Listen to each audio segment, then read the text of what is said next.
Bagaimana perasaannya setelah mendapatkan amanah sebagai anggota KPU Kota Parepare? 2017 menjadi anggota Panwaslu Kota Parepare.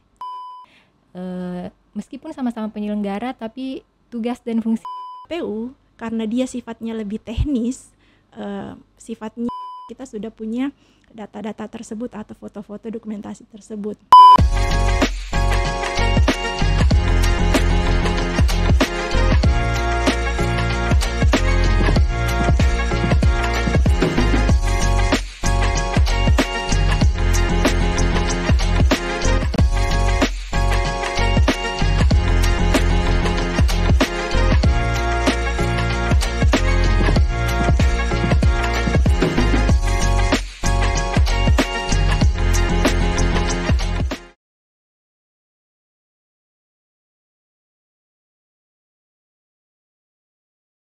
Assalamualaikum warahmatullahi wabarakatuh.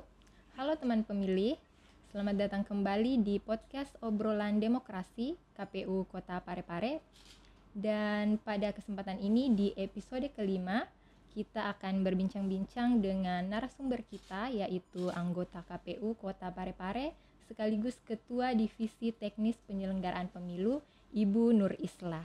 Selamat siang Ibu, apa kabar? Siang, alhamdulillah baik. Alhamdulillah Ibu.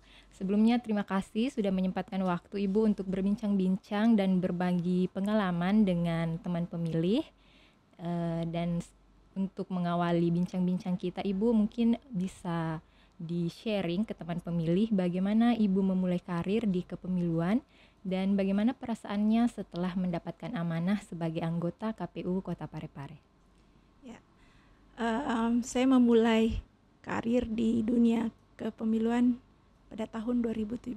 Sebelumnya saya bekerja di perusahaan swasta, kemudian 2017 menjadi anggota Panwaslu Kota Parepare.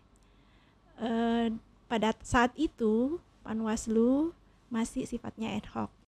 Pada tahun 2018 kami kembali mendaftar menjadi anggota Bawaslu Kota Parepare yang permanen sampai berakhir masa jabatan Agustus 2023. Nah, selanjutnya mendaftar kembali di KPU Kota Parepare, mencoba peruntungan di situ dan alhamdulillah diterima.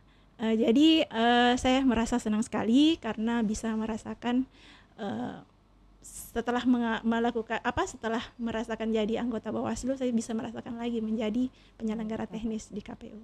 Baik Ibu, jadi sudah cukup lama ya Bu berkecimpung di dunia kepemiluan yang seperti yang Ibu jelaskan tadi, diawali di 2017 sebagai Panwaslu dulu, kemudian di 2018 menjadi anggota Bawaslu Kota Parepare ya Bu. Nah, kemudian Ibu, seperti yang Ibu jelaskan tadi, sebelum menjadi anggota KPU Kota Parepare, sebelumnya menjadi anggota Bawaslu KPU Kota Parepare. Nah, tentunya seperti yang kita ketahui kan, dua lembaga ini adalah dua lembaga yang merupakan penyelenggara pemilu maupun pemilihan. Meskipun sama-sama penyelenggara, tapi tugas dan fungsinya sedikit berbeda. Yang satunya bisa dikatakan mengawasi ya Bu, mengawasi jalannya pemilu, dan KPU sendiri menyelenggarakan pemilu. Nah, mungkin bisa diceritakan Ibu apa saja perbedaan saat Ibu menjadi anggota Bawaslu, kemudian saat ini menjadi anggota KPU. Apa saja yang menjadi dinamika-dinamika mungkin di dalamnya, apa perbedaan yang Ibu rasakan? Mungkin bisa di-sharing Bu? Ya, saya kira Bu Willy ini sudah menangkap ya sedikit perbedaannya, bahwa di Bawaslu itu lebih banyak mengawasi apa yang dilakukan KPU, kemudian pemilih, kemudian peserta pemilu atau pemilihan diawasi dan dipastikan sesuai dengan peraturan perundang-undang yang berlaku. Nah, kalau di KPU karena dia sifatnya lebih teknis, sifatnya sebagai penyelenggara teknis, jadi misalnya mulai dari semua tahapan ya, mulai dari pencalonan sampai penetapan itu KPU yang menyelenggarakan. Nah, jadi sangat signifikan perbedaan dari sisi tupoksinya. Jadi kalau dulu di Bawaslu kita lebih sering bergaulnya itu dengan Gakumdu. Ada unsur kejaksaan, kepolisian. Jadi lebih banyak membahas pelanggaran-pelanggaran yang mungkin terjadi. Tapi kalau di KPU kita lebih memikirkan bagaimana supaya tahapan-tahapan ini berjalan dengan lancar dari sisi teknisnya. Jadi kita kira-kira kita akan berkoordinasi dengan siapa, kemudian kira-kira bagaimana langkah taktisnya dan sebagainya itu divisi di KPU itu kita lebih memikirkan itu. Jadi perbedaannya itu lebih ke tupoksinya saja sih, sebenarnya semangatnya tetap sama-sama untuk melancarkan pilkada atau pemilu di Kota Parepare. Jadi lebih ke tupoksinya saja. Dan tadinya memikirkan pencegahan, kemudian ketika ada pelanggaran bagaimana menanganinya.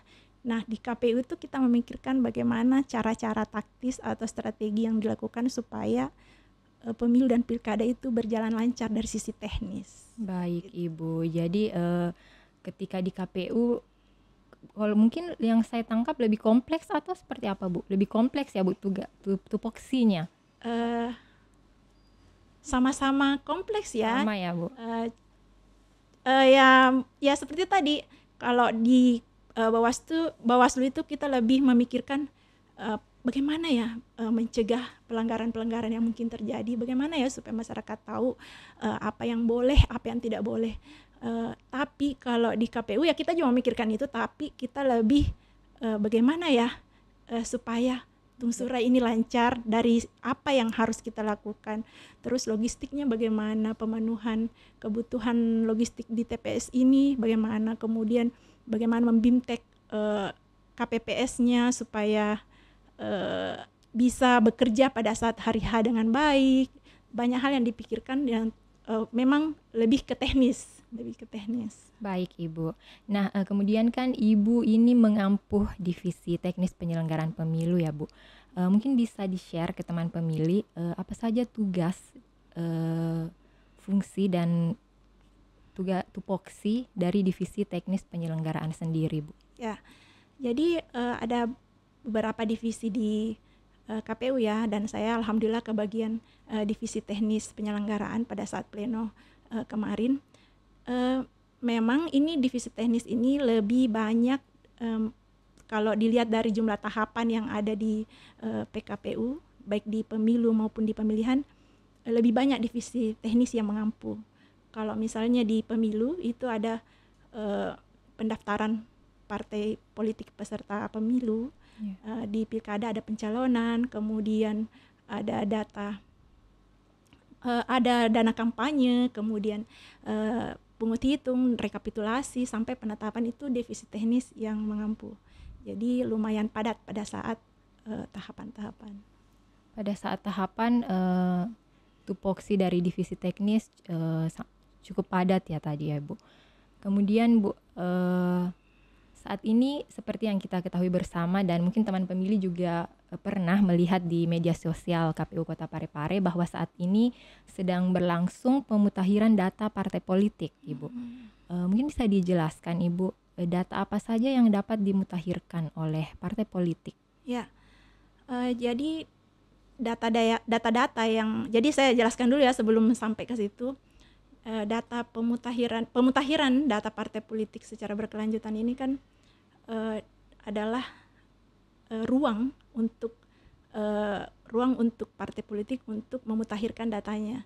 Misalnya ada perubahan-perubahan ya yang diubah, misalnya jadi tiga yang di update di situ, apakah itu perubahan, penambahan atau perbaikan. Nah, apa saja itu? Kepengurusannya itu memperhatikan keterwakilan perempuan paling sedikit 30%. Kemudian apabila terjadi pergantian pengurus, keanggotaan, kemudian apabila pindah domisili kantor tetap ya, kemudian bahkan hal-hal lain seperti misalnya berubah nomor rekening itu bisa diupdate di Sipol. Ya, untuk kemudian Ibu, baik, selanjutnya mungkin bisa di-spill Ibu apa sih definisi dan tujuan kemudian dasar hukum dari pemutakhiran data partai politik secara berkelanjutan yang sudah Ibu jelaskan tadi. Ya, pemutakhiran data partai politik secara berkelanjutan kan sepertinya terdiri dari 4 unsur kata ya. Memutakhirkan, kemudian data partai politik, kemudian berkelanjutan. Ini tambahan lagi sipol. Nah, jadi pemutakhiran itu kan maksudnya melakukan perubahan apabila ada update, kemudian berkelanjutan artinya terus-menerus, tidak menunggu ada tahapan. Ya, itu artinya berkelanjutan. Kemudian yang di update itu apa ya, data-data dari partai politik, kemudian dilakukan di sipol. Nah, itu pengertian dari secara umum ya, pengertiannya bahwa data-data partai politik dimutakhirkan atau diupdate secara berkelanjutan tanpa menunggu tahapan di sipol. Tujuannya ya supaya sistem informasi partai politik, ya sipol itu kepanjangannya sistem informasi partai politik, menyajikan informasi yang akurat, mutakhir dan sesuai dengan kondisi faktual di sekarang di lapangan, seperti itu. Kemudian selanjutnya, apa saja suka duka yang Ibu lalui dalam pelaksanaan pemilu dan pemilihan wali kota dan wakil wali kota Parepare tahun 2024 yang baru saja dilaksanakan? Mungkin bisa diceritakan Bu ke teman pemilih? Suka duka menjadi anggota KPU ya. Kita kan berlima ini dilantik pada bulan Desember tahun 2023. Kemudian efektif bekerjanya itu Januari 2024, di mana tahapan yang sedang dihadapi oleh KPU itu tahapan yang sudah krusial. Nah, mestinya kan ada proses adaptasi beberapa bulan mungkin ya, ketika kita memasuki suatu tempat atau lembaga mestinya ada proses adaptasi, tapi karena kita sudah menghadapi tahapan, proses beradaptasi itu, proses belajar itu harus dipercepat karena kita harus mengambil keputusan-keputusan yang pastinya harus adil bagi semua peserta pemilu dan sebagainya dan profesional. Nah, mungkin itu lebih tantangannya lebih ke situ, bukan duka ya, lebih tantangannya lebih ke situ. Kalau dukanya sih mungkin karena kita harus boleh dikata 24 jam mengurus pilkada, pemilu, tentu keluarga menjadi agak-agak terabaikan ya. Ya, untungnya punya partner yang bisa mendukung hal tersebut. Nah, sukanya ya, saya merasakan yang sukanya adalah karena pada saat pemilu kita menghadapi mungkin tantangan-tantangan, akhirnya pada saat pilkada kita menjadi banyak belajar terhadap tahapan-tahapan yang sudah dilalui di pemilu. Kita menjadi tahu ini tantangannya atau ini masalahnya di setiap tahapan, sehingga kita sebagai komisioner menjadi memikirkan dengan baik langkah-langkah untuk mengantisipasi tantangan-tantangan tersebut. Dan alhamdulillah didukung oleh sekretariat, difasilitasi baik dari segi SDM maupun anggaran untuk melakukan seluruh kebijakan-kebijakan yang menyukseskan pemilu dan pilkada. Baik Ibu, jadi meskipun tadi seperti yang Ibu katakan bahwa mepet sekali ya Bu hari H pemilu, awal bertugas di Januari dan hari H pemilu pada saat itu di Februari ya Bu, Februari 2024. Kasih sayang. Iya betul Ibu. Nah kemudian Bu, selanjutnya saat ini seperti yang kita ketahui bahwa penyelenggaraan pemilu dan pilkada tahun 2024 sudah selesai terlaksana. Artinya sudah tidak ada tahapan pemilu ataupun pemilihan. Namun mungkin bisa di-share Ibu kegiatan-kegiatan apa yang kemudian sekarang dilaksanakan meskipun sudah tidak ada tahapan, khususnya di divisi yang Ibu ampuh yaitu teknis penyelenggaraan pemilu Bu. Ya, sebelum masuk ke apa yang diampu oleh divisi teknis, perlu diluruskan dulu ya.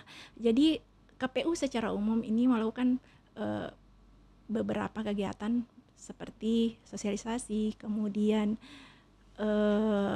pemutakhiran daftar pemilih berkelanjutan.